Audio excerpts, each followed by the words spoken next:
Graça e paz, eu sou o presbítero Caio Zeda e eu tenho uma palavra para você.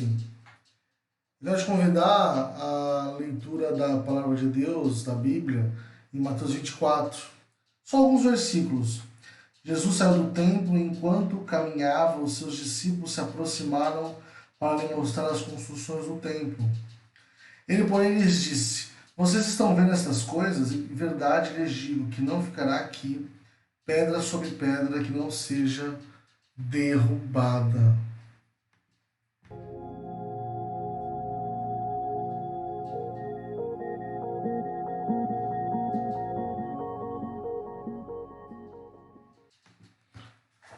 Esse texto de Mateus 24, essa introdução de Mateus 24, ela é muito interessante para nós, porque o texto de Mateus 24 é um texto que fala sobre o final dos tempos, e ao mesmo tempo ele vai falar sobre alguns acontecimentos que ocorreram no início da era da igreja, em especial no ano 70, quando o templo de Jerusalém ele foi destruído pelos romanos, depois de sitiarem Jerusalém por vários dias.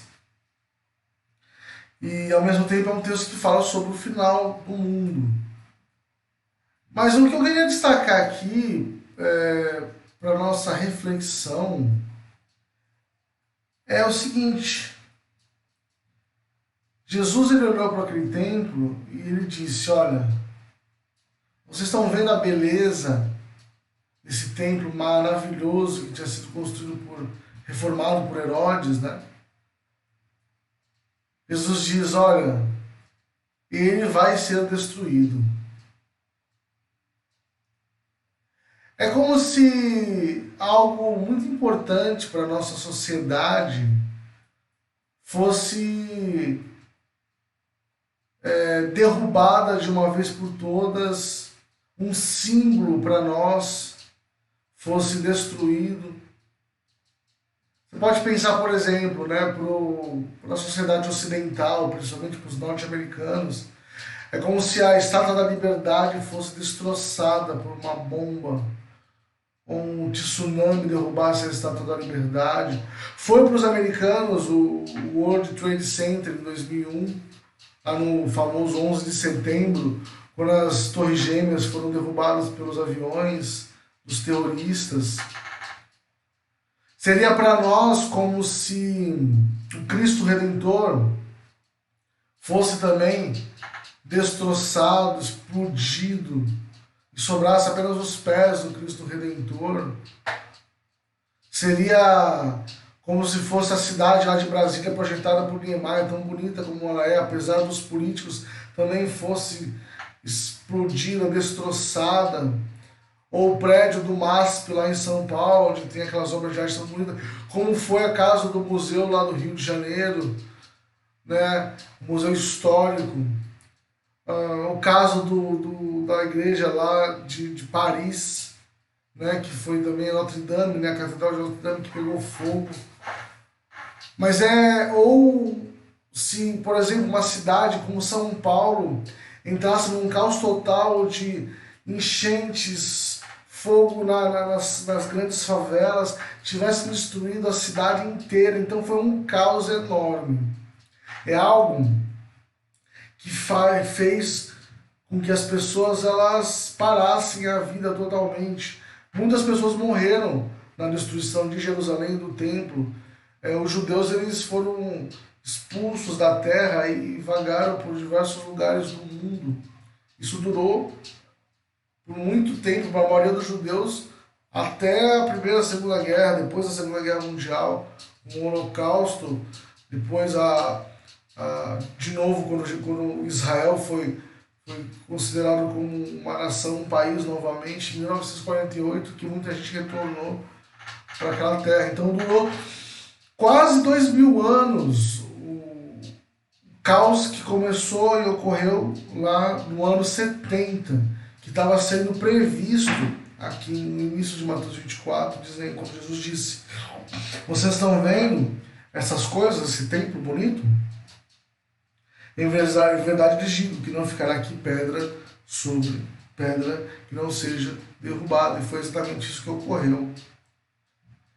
E é algo para a gente poder pensar muito parecido com o que ocorreu na pandemia do coronavírus agora em 2020, que continua ainda em 2021.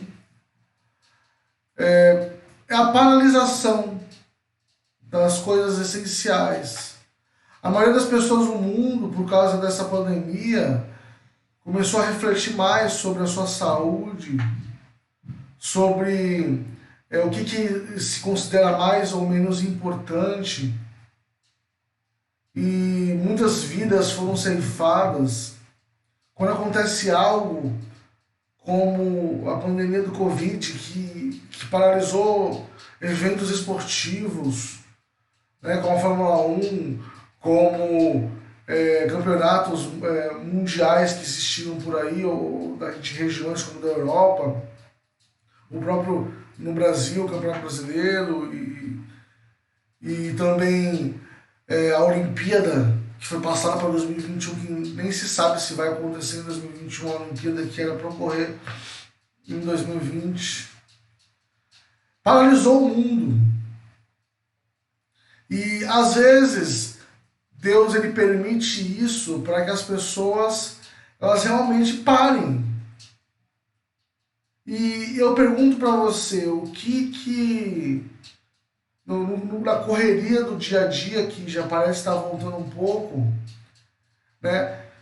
Será que a pandemia não te ensinou, não ensina para cada um de nós que existem momentos que a gente precisa parar?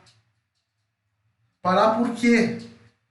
Para perceber que Deus, Ele tem o controle sobre todas as coisas. Ele é o Senhor da história.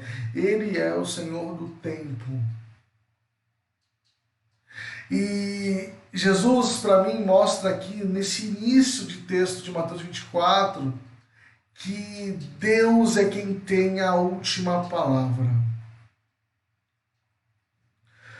Os homens podem fazer diversos planos, mas no final das contas, somente Deus pode deixar o caminho aberto ou fechado. Quantos votos e quantos planos não foram feitos no ano novo, entre 2019 e 2020? Como nós fizemos agora, nesse ano novo, de 2020 para 2021, um ano novo de muitas reflexões. É importante dizer que a gente pode fazer planos, a gente tem que sonhar, a gente tem que planejar, mas sempre a gente não pode se esquecer que tudo que a gente planeja, tudo que a gente sonha, a gente deve colocar nas mãos do Senhor do tempo, Deus. Colocar aos pés de Jesus Cristo. E primeiro pensar, Jesus, será que esse é o caminho mesmo que eu devo seguir? Esses meus planos, esses meus sonhos estão de acordo com a tua vontade? E se sim, Senhor, me ajuda a concretizar esses planos e sonhos, que eu a sair vitorioso diante das lutas diárias para conquistar aquilo que eu planejo, e eu não esqueça do Senhor. E é uma reflexão que eu te convido a pensar. Você, ao chegar lá, será que você não se esqueceu do Senhor? Existe um ciclo que a gente percebe na palavra de Deus, no Antigo Testamento principalmente, que é o seguinte: o povo de Deus foi chamado por Deus e estava numa comunhão com Deus grande. Só que em algum momento o povo ele cai e começa a se voltar aos outros deuses, aos ídolos. Começa a se prostituir com outras religiões e outros deuses. E aí nesse momento Deus ele permite que o povo, que seja levantado um inimigo contra o povo. Aí o povo de Deus começa a ser perseguido, começa a passar por diversos problemas. E aí o povo de Deus, eles choram, se arrependem e falam: Senhor, eu quero me voltar a Ti. E aí Deus, ele levanta um profeta, um juiz, um líder, que consegue, a partir do poder de Deus, libertar o povo. E aí o povo se alegra e se volta a Deus novamente. Só que em determinado momento, o povo de Deus, naquela ou na próxima geração, se volta novamente aos ídolos. E Deus permite de novo que haja perseguição e problemas diante do povo, para que o povo clame de volta e seja levantado um novo líder. E esse ciclo ele vai acontecendo. E isso, infelizmente, acontece na vida dos cristãos também. Muitos de nós não acabamos não tendo uma relação profunda com Deus e vivemos sempre na meninice, na infância, na adolescência cristã, e a gente vive nesse ciclo de vai, não vai, de estar com Deus, não estar com Deus, um pé na igreja, um pé no mundo. E quando tudo está dando mal, você lá está chorando, está clamando a Deus, e quando tudo vai bem, você vai lá e se esquece de Deus, e aí as coisas parece que não andam na sua vida. Deus, ele nos chama hoje para parar. E se você ainda está na meninice, na infância com Deus, Deus te chama para maturidade, para conhecer mais ao Senhor, para orar mais, para buscá-lo mais na palavra, para ter mais conhecimento da palavra de Deus.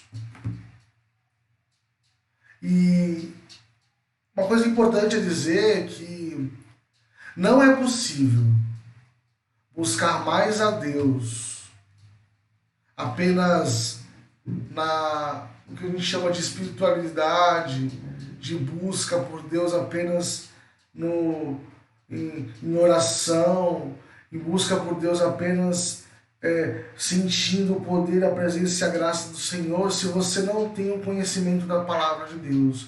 O conhecimento na graça, ele anda junto com o conhecimento de verdade e real da própria palavra de Deus, da revelação que Deus nos trouxe, que é a Bíblia.